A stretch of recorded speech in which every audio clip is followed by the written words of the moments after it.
बिस्मिल्लाहिर्रहमानिर्रहीम।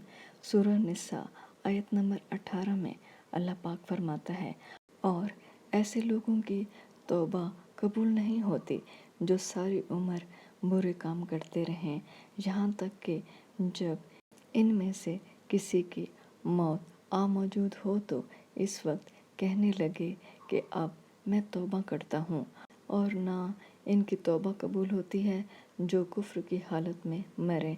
ऐसे लोगों के लिए हमने अज़ाब अलीम तैयार कर रखा है। दोस्तों, इस आयत में एक बात काबिल गौर है कि तौबा का ताल्लुक़ अमाल से है।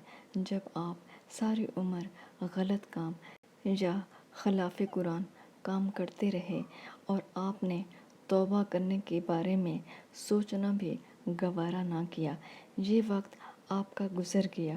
इस वक्त में अगर तौबा की जाती तो अल्लाह की रहमत आपके लिए हिदायत का हल्का सा दरवाज़ा ज़रूर खोल देती, और इसके बाद आप ख़ुद कोशिश करके और अल्लाह की रहमत से हिदायत पा लेते।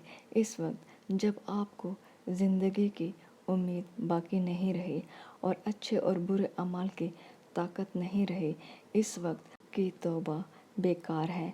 तौबा तो अमाल को दुरुस्त सिमत में डालने का नाम है। अब कौन सा अमल करेंगे जब ताकत ही नहीं, मौत सामने है। ऐसे वक्त तौबा कबूल नहीं होती, यानी तौबा का मकसद ही फौत हो चुका होता है।